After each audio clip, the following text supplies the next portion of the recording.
مجھے سچ بتاؤ، دنیا کے 1000 2000 5000 لاکھ 2 لاکھ کیا بیچتے ہیں میرے اللہ کی رحمت کے آگے؟ جس کے ساتھ رحمت الہی ہو جائے اس کے تو سارے غم دور ہو جائیں گے نا۔ اصل میں ہم لوگ ہیں فوری رزلٹ چاہنے والے لوگ۔ ہمیں لگتا ہے یار ابھی درود پڑا، ملا تو کچھ نہیں ہے۔ دنیا میں جو چیز فوراً ملتی ہے بندہ فوراً وہ کام کرتا ہے۔ دیکھیے یاد رکھیے، کچھ معاملات وہ ہیں جن پر ہمارا ایمان اور یقین ہونا بہت ضروری ہے۔ ہمارا پورا جو اسلام ہے نا، وہ آپ اگر دیکھیں تو ہم غیب پر ہی تو ایمان لائے ہیں۔ ہم اللہ پر ایمان لائے ہیں، اللہ کو دیکھا تو نہیں ہے۔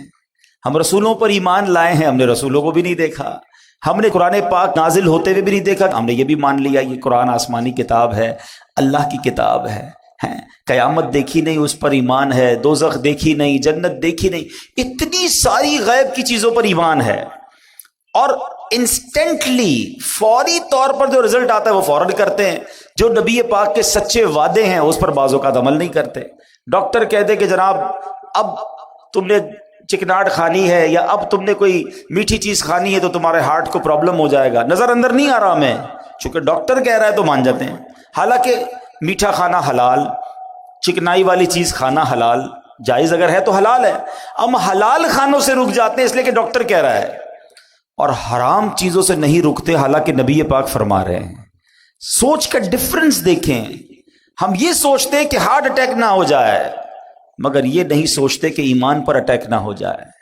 ہم یہ سوچتے ہیں کہ تھوڑی سی محنت کرتا ہوں تو پیسے مل جاتے ہیں، ہم یہ کیوں نہیں سوچتے کہ تھوڑی سی محنت کروں تو جنت مل سکتی ہے۔ یہ کسی کو درود پاک کوئی دیکھ لینا، جتنے درود پڑھیں اتنی رحمتیں ہیں۔ کتنا پڑھنا چاہیے تھا؟ ذرا مل کر کہیے سبحان اللہ، الحمدللہ، اللہ اکبر۔ کتنی دیر لگی؟ 15-20 سیکنڈ۔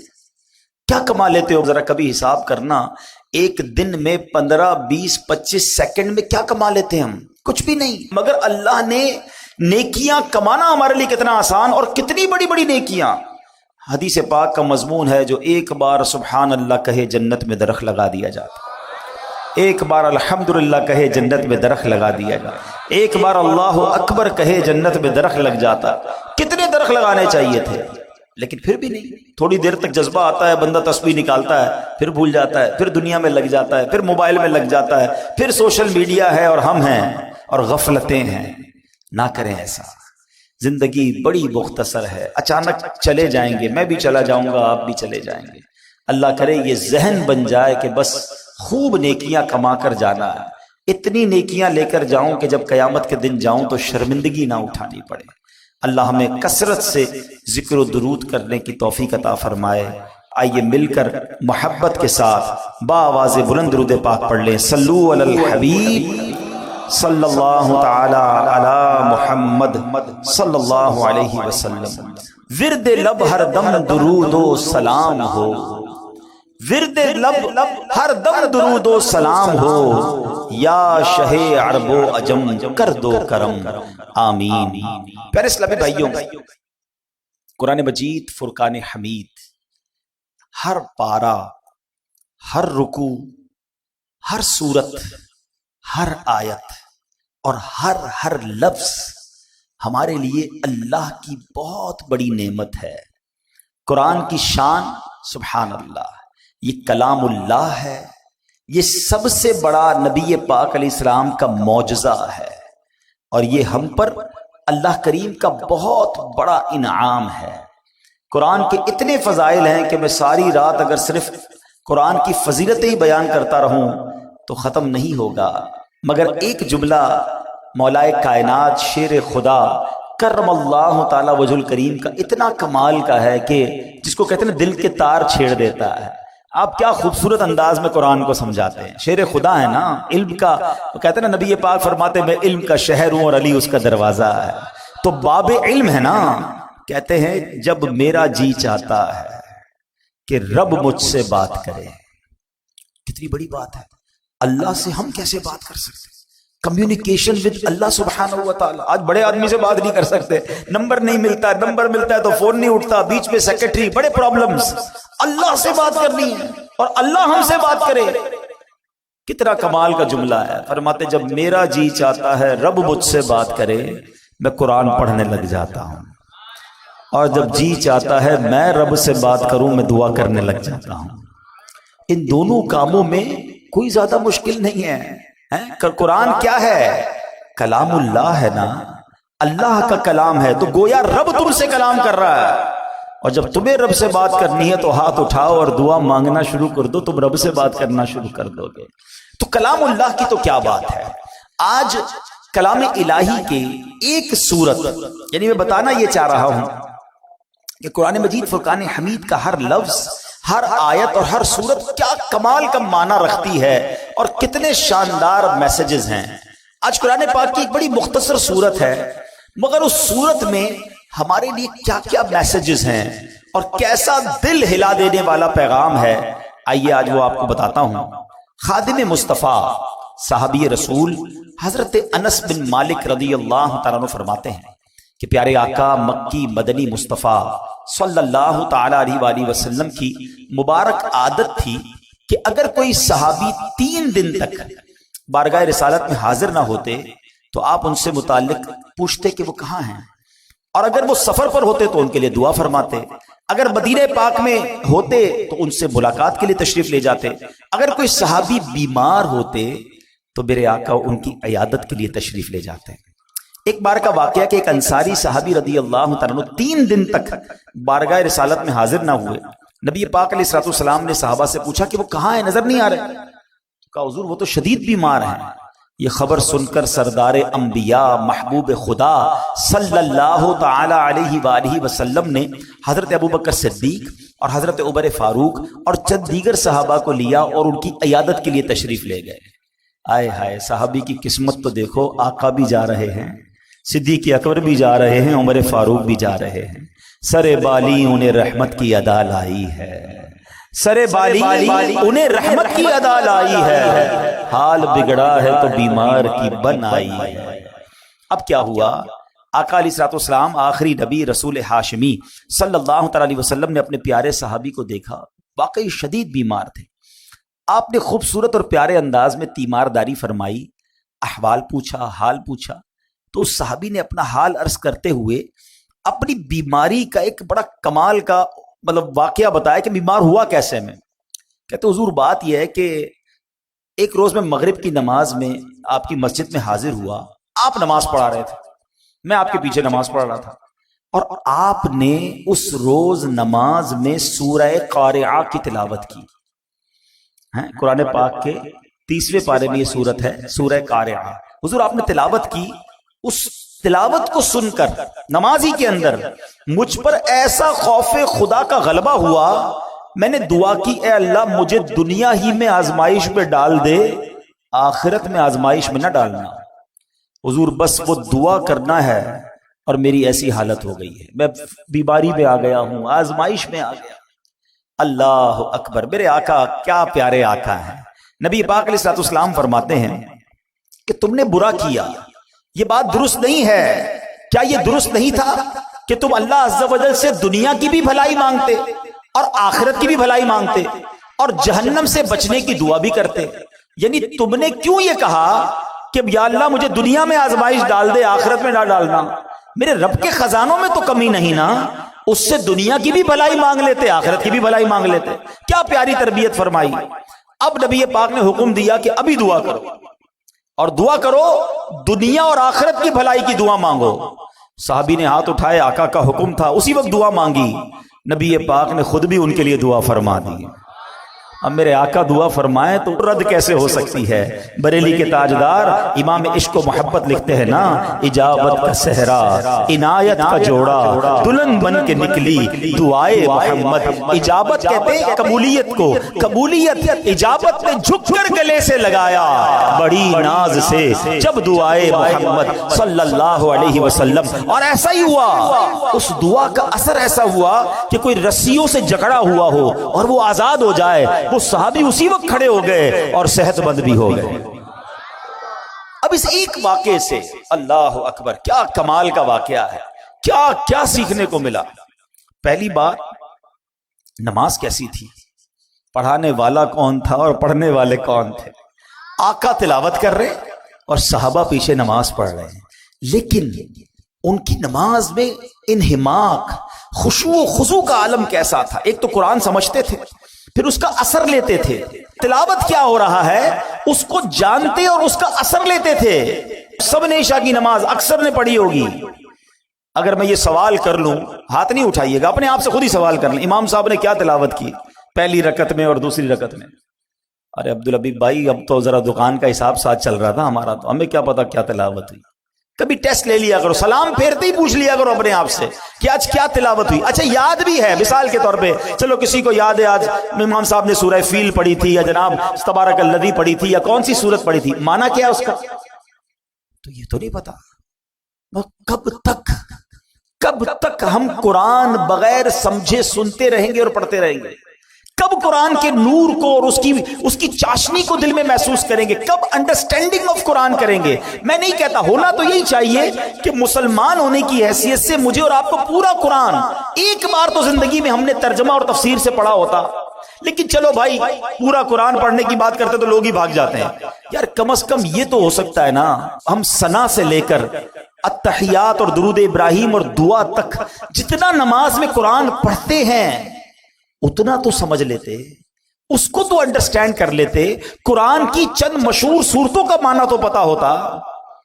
مگر خشوع و خضوع کا تو عالم یہ ہے کہ نماز میں دھیان ہی کہیں اور ہوتا. لوگ کہتے بھی ہمارا دھیان کہیں اور ہوتا. وہ مشہور چٹکلا ہے نا کہ ایک صاحب آئے، عشاء کی جماعت چلی گئی، رونے لگ گئے. تو نمازیوں نے کہا یار نہیں رو بھائی، اتنی نماز سے محبت، اتنی جماعت سے محبت کہ جماعت چلی گئی آپ رو رہے. کہتے یار بات یہ نہیں ہے، مسئلہ یہ کہ روز دکان بند کر کے عشاء کی جماعت میں آتا تھا، امام صاحب 4 رکعت پڑھاتے تھے، میں پورا حساب ملا لیتا تھا. اب جماعت تو چلی گئی، اب حساب کب ملاؤں گا اور نماز کب پڑھوں گا؟ معاذ اللہ، یہ ہمارا ذہن نہیں ہوتا ہے. اچھا اس کی بڑی وجہ بھی یہی ہے، علماء نے اس کا طریقہ بھی بتایا کہ ایک تو بندہ اپنے ذہن کو دنیاوی خیالات سے پاک کر کے، ایکچولی نماز کیا ہے؟ اللہ کی بارگاہ میں حاضری ہے. آپ کسی بہت بڑی شخصیت کے پاس، بڑے سیٹھ کے پاس، جس کے پاس آپ کی فائل رکی ہوئی ہو، اس افسر کے پاس جائیں تو دھیان کدھر ہوتا ہے؟ بالکل اس کی طرف فوکس، ہاتھ بندھے ہوئے، سر میرا چھوٹا سا کام، پلیز سائن. اتنی اس سے لجاجت، اس کی طرف فوکس. اور خدائے احکم الحاکمین کے دربار میں آنا ہے، دھیان کہیں اور ہے، سوچ کہیں اور ہے. خود سوچو، شرم آنی چاہیے. جس کا نماز میں دھیان کہیں اور ہوتا ہے اس کو خود ہی اپنے آپ سے شرم آنی چاہیے. اور یہ شرم ہی، یہ گلٹی ہی تمہیں دھیان دلا دے گی، تمہیں خشوع دلا دے گی. اور دوسری بات کہ آپ ایٹ لیسٹ قرآن کی مشہور صورتوں کا میں پھر مشورہ دیتا ہوں، جو اپنا آخری پارہ ہے نا، کم از کم 30واں پارہ ترجمہ تفسیر سے 2-3 بار پڑھ لیں. عموماً امام صاحب اسی میں سے تلاوت کر رہے ہوتے ہیں، ہم بھی انہی میں سے پڑھ رہے ہوتے ہیں. آپ جب پتا چلے گا نا کہ آپ بات کیا کر رہے ہو، الحمدللہ رب العالمین الرحمن الرحیم مالک یوم الدین، اب آپ قرآن کے ساتھ ہوں گے، نور کے دریا میں تیر رہے ہوں گے. رحمان کی بات ہو رہی ہے، رحیم کی بات ہو رہی ہے، یوم الدین یعنی قیامت کے مالک کی بات ہو رہی ہے. اب اللہ سے التجا ہو رہی ہے، ایاک نعبد و ایاک نستعین، اے اللہ ہم تیری ہی عبادت کرتے ہیں، تجھی سے مدد چاہتے ہیں. اب آگے چلیں گے، اے اللہ اس راستے پر چلا دے جو تیرے پسندیدہ بندوں کا راستہ ہے، اس راستے سے بچا لے جو تیرے غضب والوں کا راستہ ہے. اب جناب رحمت کی آیتیں آئیں گی، دل جھومنے لگے گا. عذاب کی آیتیں آئیں گی، آنسو بہنے لگیں گے. واللہ میری بات کو سمجھ لو، جس کو قرآن سمجھ آنے لگ گیا نا، کبھی کبھی جب اچھا قاری تلاوت کرتا ہے، امام صاحب تلاوت کرتے ہیں نا، جن کو قرآن سمجھ آ رہا ہوتا ہے نا، وہ کہتے ہیں امام صاحب رکوع میں نہ جائیں، اور تلاوت کریں، اللہ کی اور باتیں سنائیں ہمیں، اور قرآن کی باتیں سنائیں، کیونکہ قرآن کے ساتھ وہ اٹیچ ہو جاتے ہیں. لیکن جس کو انڈرسٹینڈنگ ہی نہیں ہے اس کو کیا فائدہ ہوگا؟ پلیز قرآن سے ایسی دوستی کرو. اور میں آپ کو کوئی بہت بڑا کام نہیں بتا رہا، کم از کم 30واں پارہ ترجمہ تفسیر، اب تو صراط الجنان آ گئی ہے، حاصل کر لے، پڑھ لیں، آپ کی زندگی بدل جائے گی. واللہ جس کو نماز سمجھ آنے لگ جائے گی اس کو نماز کا مزہ ہی اور آتا ہے. سبحان ربی العظیم جب وہ کہتا ہے اور وہ سمجھتا ہے کہ میں عظیم رب کی تعریف کر رہا ہوں، تو بعض اوقات تو آنکھوں سے آنسو نکلتے ہیں. سجدے میں جا کر سر جھکا کر سبحان ربی العالی جب دل کی گہرائیوں سے بندہ ادا کرتا ہے تو اللہ کو گویا یہ کہہ رہا ہوتا ہے، اے اللہ سر بھی تیرے دربار میں جھکا دیا، اب میں نے سب کچھ تیرے دربار میں جھکا دیا ہے، اپنا سراپا تیرے بارگاہ میں جھکا دیا ہے. اے اعلی رب، اے مالک، اے خالق، اے سب سے بڑے مولا، اب مجھ پر نگاہ رحمت فرما دے. پھر بندہ اس کیفیت سے نماز پڑھتا ہے. تو اگر نماز کا لطف لینا چاہتے ہو تو نماز کو سیکھیں, نماز کو انڈرسٹینڈ کریں, نماز کے اندر جو قرآن ہے کم از کم اس کو جانیں. صحابی رسول نے سورہ قارعہ سنی, دل کی کیفیت بدل گئی, خوف خدا میں مبتلا ہو گئے. یہ بات ہمیں اس واقعے سے سیکھنے کو ملی. اب ایک اور بات جو اس بات سے سیکھنے کو ملی کہ دعا کیا کرنی چاہیے. کچھ لوگ بڑے نادان ہوتے ہیں, کہتے بس یا اللہ یہ کام کر دے بھلے وہ نہ کرنا, یہ کام ہو جائے باقی بھلے خراب ہو جائے. کیوں خراب ہو جائے؟ اچھا معاذ اللہ کچھ لوگ اپنے لیے بد دعائیں کر رہے ہوتے ہیں. پہلے ایک بات سمجھ لو, ہمیں نہیں پتا ہوتا کون سا وقت قبولیت کا ہوتا ہے. ہاں بری باتیں نہ نکالا کرو. یہ ماں باپ کو بھی ایک مشورہ دے رہا ہوں. بچہ تنگ کرے, بچہ پریشان کرے تو بعض اوقات مائیں کوسنے دے رہی ہوتی, تجھے کیڑے پڑے, تو برباد ہو جائے, تو کبھی ترقی نہ کرے. یہ نہ کہا کرو. کیا پتا یہ قبولیت کی گھڑی ہو اور تمہارا بیٹا برباد ہو جائے. اچھی بات, اللہ کی بارگاہ میں اچھی باتیں اور اچھی دعائیں کرنی چاہیے, اور اپنے لیے بھی ایسے ہی کیا کریں. کیسی دعا کر دی کہ یا اللہ دنیا میں آزمائش میں ڈال دے, آخرت میں مت ڈالنا. ارے میرے رب کے خزانے بہت بڑے, اس سے مانگو نا. ربنا آتنا فی الدنیا حسنہ وفی الآخرۃ حسنہ وقنا عذاب النار. اے اللہ دنیا بھی اچھی کر دے, آخرت بھی اچھی کر دے, عذاب قبر سے بھی بچا لے. رب سے مانگو, مانگ کریم سے رہے ہو. ہمارے پاس پیسے تھوڑے ہوتے ہیں, ہمارے اور آپ کی اتھارٹی تھوڑی ہے. ہمیں لگتا ہے یار اس سے ایک چیز مانگوں گا دے دے گا, دو مانگوں گا دے نہیں سکے گا. بندہ کہتا ہے ایک ہی لے لو یار. دنیا والوں میں چلتا ہے. میرے رب کے خزانے جس کا کوئی کنارہ نہیں, وہ خزانے نہ ختم ہونے والے ہیں. وہ ہم سب کو جنت میں ڈال دے, اس کی رحمت میں کوئی کمی نہیں پڑے گی. تو مانگو نا اس سے دل کھول کر. تو رب سے ہمیشہ دل کھول کر اور یقین کے ساتھ مانگنا چاہیے, اور ایسی دعا نہیں کرنی چاہیے کہ جس میں آزمائش کی دعا, پریشانی کی دعا, بربادی کی دعا. اللہ پاک جو ہے ہمیں خوب اچھی دعائیں کرنے کی توفیق عطا فرمائے. اب آتے ہیں اس سورہ قارعہ میں تھا کیا ایسا کہ صحابی رسول اتنے خوف زدہ ہو گئے. اب ذرا اس سورہ قارعہ کے بارے میں جانتے ہیں, اور اس سے آپ کو ایک اور بات بھی سیکھنے کو ملے گی کہ جب ایک سورت میں اتنا کچھ ہے تو جو پورا قرآن سمجھ رہا ہوگا, پورا قرآن پڑھے گا, تو اس کے دل میں کیسی کیسی باتیں, کیسے کیسے خزانے آنا شروع ہو جائیں گے. سورہ قارعہ جو ہے, یعنی جس مبارک سورت کی تلاوت انصاری صحابی نے زبان مصطفیٰ سے سنی, ان پر خوف خدا کا غلبہ ہوا. یہ قرآن کریم کی مختصر صورتوں میں سے ہے. 30ویں پارے میں ہے. اس میں 1 رکوع ہے اور 11 آیتیں, بس صرف 11 آیات تلاوت کرو تو 2 منٹ میں پوری ہو جاتی ہے. اور اس سورت میں قیامت کی ہولناکیوں کو بیان کیا گیا ہے. اور سورہ قارعہ کے مضامین کے لحاظ سے 3 حصے بنتے ہیں. نمبر 1 قیامت کی ہولناکیوں کا بیان ہوا. دوسرے حصے میں اس بات کا بیان ہوا کہ جب قیامت آئے گی تو اس وقت دنیا کی کیا حالت ہوگی, ایٹماسفیئر کیسا ہوگا. اور تیسرے حصے میں قیامت کے اختتام کا بیان ہے کہ امتحان کیسے ہوگا. اس سینیریو میں جب لوگوں کا ایگزام ہوگا تو وہ کیسے ہوگا. صرف 11 آیتوں میں رب نے قیامت کا نقشہ بھی کھینچ دیا اور کیا ہوگا اس میں یہ بھی بتا دیا. اب ذرا غور سے دل تھام کر, اللہ کرے کہ ہم پر بھی اس صحابی رسول کی کیفیت کا صدقہ نصیب ہو, اور ہم قرآن سنیں اور اللہ کے خوف سے بھی لرزہ کریں جب بھیانک, خوفناک اور عذاب کی باتیں ہوں. اللہ قرآن میں فرماتا ہے, بسم اللہ الرحمن الرحیم, القارعۃ ما القارعۃ وما ادراک ما القارعۃ. القارعہ اس کا ترجمہ کیا اعلیٰ حضرت نے, دل دہلانے والی. مل قارعہ, کیا وہ دل دہلانے والی. وما ادراک مل قارعہ, اور تم نے کیا جانا کیا ہے وہ دل دہلانے والی. 3 بار ایک ہی بات, القارعۃ مل قارعہ وما ادراک مل قارعہ.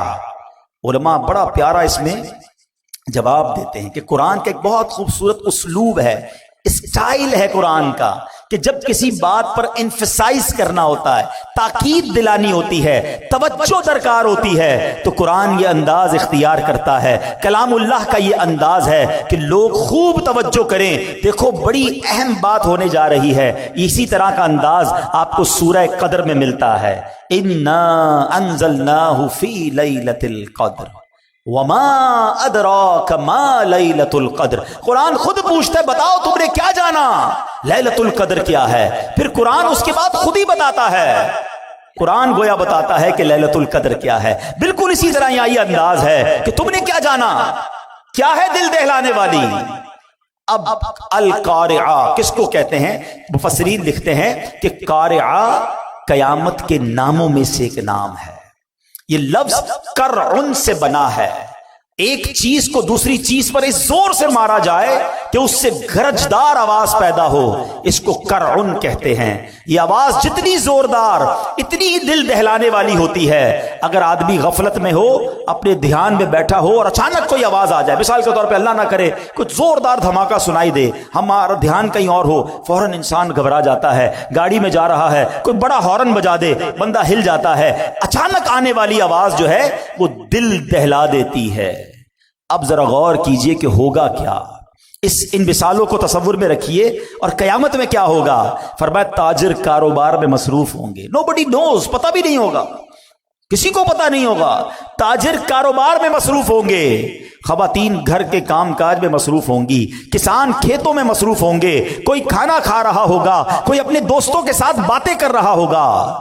اس وقت اچانک ایک زوردار زلزلہ برپا ہوگا، پوری زمین ہل جائے گی، آسمان پھٹ جائیں گے، ستارے بارش کی طرح زمین پر جھڑ پڑیں گے، بلند و بالا پہاڑ ٹوٹ جائیں گے، بڑے بڑے سیارے آپس میں ٹکرا کر ریزہ ریزہ ہو جائیں گے۔ ذرا تصور تو کیجئے وہ کیسا ہولناک دھماکہ ہوگا، کیسا زلزلہ ہوگا، اس وقت دل کیسے دہل جائیں گے، کیسی بدحواسی ہوگی۔ اور یہ دن آنا ہے، قرآن نے ایک اور جگہ اس کو بیان کیا، ان زلزلۃ الساعۃ شیء عظیم یوم ترونها تذہل کل مرضعۃ عما ارضعت وتضع کل ذات حمل حملها وترى الناس سکارى وما هم بسکارى۔ قرآن کیا کہتا ہے سنو، بے شک قیامت کا زلزلہ بہت بڑی چیز ہے، جس دن تم اسے دیکھو گے تو حالت یہ ہوگی کہ ہر دودھ پلانے والی اپنے دودھ پیتے بچے کو بھول جائے گی، ماں دودھ پیتے بچے کو بھول جائے، اتنی گھبراہٹ ہوگی۔ ہر حمل والی اپنا حمل ڈال دے گی، جس کا حمل ہوگا نا، پریگننٹ ہوگی، اس کا حمل گر جائے گا، اتنا خطرناک وہ خوف ہوگا۔ فرمایا تو لوگوں کو دیکھے گا جیسے نشے میں ہیں، حالانکہ وہ نشے میں نہیں ہوں گے، بدحواسی ہوگی، گھبراہٹ ہوگی۔ یہ قیامت کا سینیریو ہے، یہ قیامت کا حال ہوگا، یہ ہے قارعہ۔ جبھی قرآن کہتا ہے وما ادراک مل قارعہ، تم نے کیا جانا، تمہیں کیا معلوم قارعہ کیا ہے۔ اب ذرا غور کیجئے گا، قرآن نے صرف 3 آیتوں میں ایک منظر کشی کی کوسچن کریٹ کیا۔ اب قرآن بتا رہا ہے ہوگا کیا، سنو اس دن سینیریو کیا ہوگا، گھبراہٹ کیسی ہوگی۔ یوم یکون الناس کالفراش المبثوث، قرآن کہتا ہے جس دن آدمی پھیلے ہوئے پروانوں کی طرح ہوں گے۔ آپ نے دیکھا ہوگا جب بارشیں وغیرہ ہوتی ہیں تو پروانے آتے ہیں، بارشوں میں زیادہ آتے ہیں، اور وہ چھوٹے چھوٹے کیڑے کی طرح ہوتے، پر اڑتے مکھی کی طرح، اور کوئی ادھر جا رہا ہوتا ہے، کوئی ادھر جا رہا ہوتا ہے، کوئی ٹکرا کے گر رہا ہوتا ہے، لائٹ سے ٹکرا رہے ہوتے ہیں، کوئی ڈائریکشن نہیں ہوتی ہے، ادھر ادھر بدحواسی ہوتی ہے پروانوں میں۔ قرآن نے مثال دی کہ لوگ ایسے ہوں گے جیسے پروانے، کوئی ادھر بھاگ رہا ہوگا، کوئی ادھر بھاگ رہا ہوگا، ہر کوئی گھبرایا ہوا ہوگا، بالکل ہوش و حواس نہیں ہوگا۔ یہ تو لوگوں کا حال ہوگا۔ اب قرآن اگلی آیت میں کہتا ہے وَتَكُونُ الْجِبَالُ كَالْعِهْنِ الْمَنْفُوشِ، یہ پہاڑ جو ہے نا دنیا کی طاقتور ترین چیز ہے۔ آپ نے دیکھا ہوگا کتنے بڑے بڑے پہاڑ ہیں، اتنے دیو ہیکل جس کو کہا جاتا ہے پہاڑ، یہ پہاڑ ہلاؤ تو ہلتے نہیں ہیں، کتنے سال لگتے ہیں پہاڑ کو توڑنے میں۔ ہمارے سائیڈ ایریا وغیرہ میں پہاڑوں کو توڑ کے روڈ بنائے گئے تو ہم دیکھتے تھے سالوں لگتے تھے، ڈائنامٹ سے اڑانا پڑتا تھا، مگر تھوڑا سا حصہ ہلتا ہے اس کا۔